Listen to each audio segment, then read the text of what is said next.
I'm going to talk a little bit about the process of planting for restoration. It's very different from kind of planting how you would in a garden. I mean, similar but different, same but different.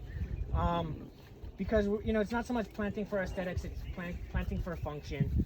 And in a kind of kīpuka setting like this, you know, the kīpuka methodology of restoration that Tyrone is doing is really awesome and kind of a really novel and new way of doing things. There's kind of two ways of doing restoration. One is a clear cut, high intensity, high effort, really kind of parallels modern agriculture. It's not the most effective. You cause a lot of disturbance when you do that.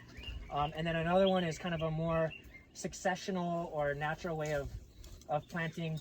And that's like the kīpuka method, where you leave even a non-native canopy to retain some of those ecosystem services, i.e. shade. In the dry forests of Hawaii, you know, our biggest invasives really love sun, and kind of the biggest tool we have to work with, it's not weed block, it's not herbicide, it's shade.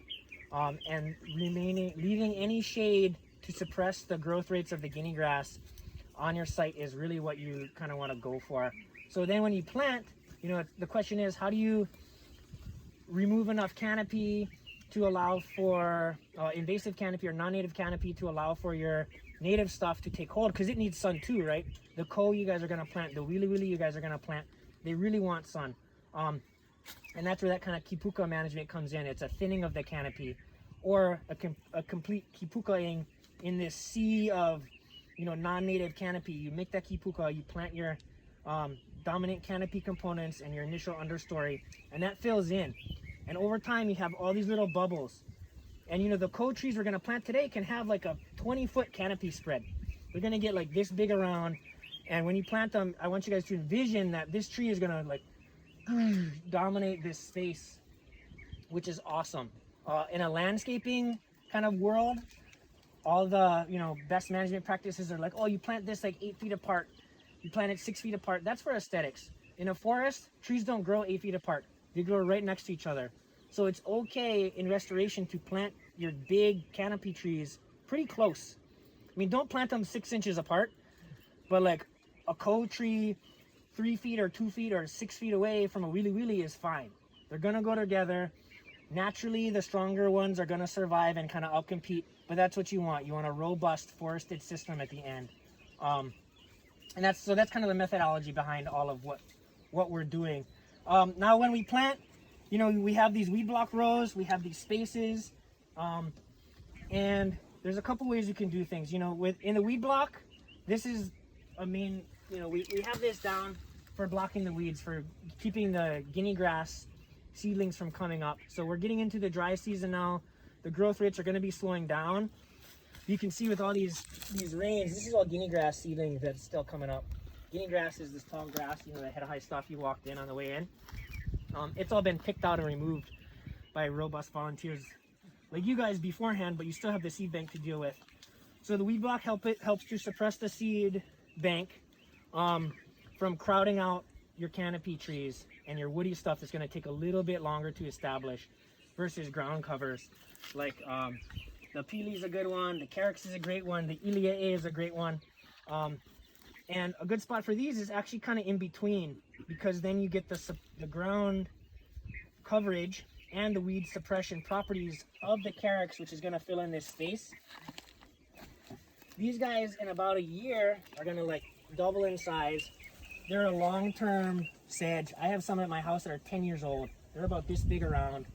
They get about this tall, but one of them is going to occupy this much space. And it's going to clump. It's a clumping one, and you can see how it grows from the base. So really, if you kind of plant these close together-ish like that, versus this one there, this one like back over there, another one over there, we can fill in this triangle here, and the triangle's pow. It's going to suppress this. There may be some supplemental weeding, you know, as this guinea grass kind of fills in, but largely you can plant them, you know, this is what, 2 shakas apart. You can do 1 shaka if you have a lot of plants, but you know, we also need to make sure we get maximum coverage for the amount of plants we have, which is not infinite. So I'd recommend with sedges, You guys can do like 2 shakas or 1 main shaka, 1 mini shaka, something like that. So that's about 1 foot to 1.5 foot, 12 to 18 inches, and plant them like that. And you can just fill in these pukas. It's not gonna, you know, be everywhere, but like I said, you're gonna then have one area that's really filled in, and basically they, you know, you guys can walk away from it and focus on another area. When you plant, you can use, I really like a pick. This is like my go-to tool, so much so that this is my pick. I brought it today. Its name is Pick. But shovels work good, trowels work good. This is just a super versatile tool. You never will have to do high hole, you know, mining swings. So whether, you know, you just find a spot, you can sink it in, and you just kind of aerate and make a puka that's, oh, this is nice. This is like nice mulch. So all this stuff and debris is compost generated from the guinea grass slash. So that's pretty cool. So you make your hole, test your hole. Okay, that's just about right. It might be a little deep. If you're planting a woody species like the wili wili or the a'ali'i, if you plant it too deep, you're gonna kill your plant. 1 inch of soil up against the trunk all the way around is actually gonna rot that cambium layer. You know, the underground grows roots, above ground grows branches. If you put the above ground underground, the plant can't survive. Same way as if you put it, you know, upside down, basically. But the ground covers are a little bit more forgiving. To get them out, don't yank like this. Squeeze, squeeze, invert. There's like a button. Push the button and it comes right out. With the sedges, you don't really have to worry about teasing the roots out so much. Sometimes with the canopy trees, it'll be really root bound. The whole thing will look like this. In that case, you can kind of tease them out a little bit. Just pull them apart, give them a little bit more space. But you don't really have to do that with these. Put it in, give it a nice little push. And then here's a really important part. You want to make sure you don't leave air spaces around your plant. Get this stuff, just kind of shove it in, a couple fingers in on the sides. Really push it in firmly around the sides, not firmly on top of the plant. Because these are also, you know, these are living things and you just expose their guts pretty much. You don't want to be pushing heavily on it. You can do a light coverage on the top. But like I said, with the canopy trees, really don't don't do this with your canopy trees. The sedges and stuff aren't going to really care because they're going to push up through it. But ideally you do that. And then in these dry environments, something we've found to be super helpful is planting them in a little bit of a depression. That way, when you guys come in water, the water stays instead of running off. And in the summertime, when this area dries out, the soil actually becomes pretty hydrophobic, i.e. the water just kind of beads up on the top and runs away versus soaking in. And it actually takes a few moments for that water sitting on the surface to percolate between those fine grains of sediment at the top and have those split apart so that way it can get to the coarser grains underneath and soak in. So the depression really helps. If you're planting on like a slope, let's pretend this is like a slope thing, right? You can get that extra soil and kind of make almost like a little mini berm on the downslope side. So that way when it rains or when you water, the water runs down and has a place to sit. You can do a downhill slope, a downhill berm, or an uphill depression, even like that. And so when the water comes in, it soaks here, any overflow soaks here, it slows down, it waters your plant, and really helps to retain the moisture right here. That's pretty much it for plants. Make sure you pump intention into your plant, pump intention and pump life. Eulue carex, eulue wili wili, eulue alahe'e. Growth. You want to make sure that this plant is growing and put your energy into it.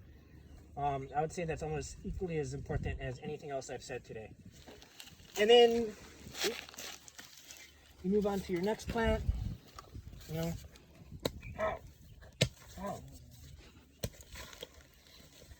dig the holes a little bit bigger, like in circumference, than the plant itself. That way you're not having the roots go directly into a compacted system. There's a little bit of fluff to it that they can get out into. It just makes it a little bit easier for them to establish.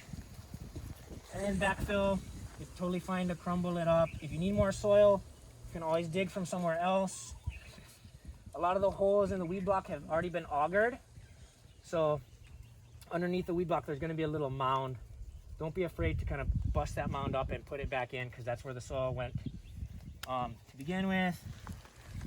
You know, press it in, no air spaces. Collect your pots. Don't leave plastic on the landscape. I love you, plant. And then next one. And then water it. And if you're planting in between, we have pin flags. So that way the next group comes and doesn't accidentally step on them. Any questions? Can you demo the watering? Sure. So I get water. I personally like to do a little bit of a hand over it like this, more direction, rather than just like a clunk. You don't need a ton of water. The watering at this point is mostly to settle the soil around the roots. And you can see how it pools rather than running off. But they just need a splash. So the soil is pretty moist right now, which is great. And yeah, everything's super healthy. So. Thank you.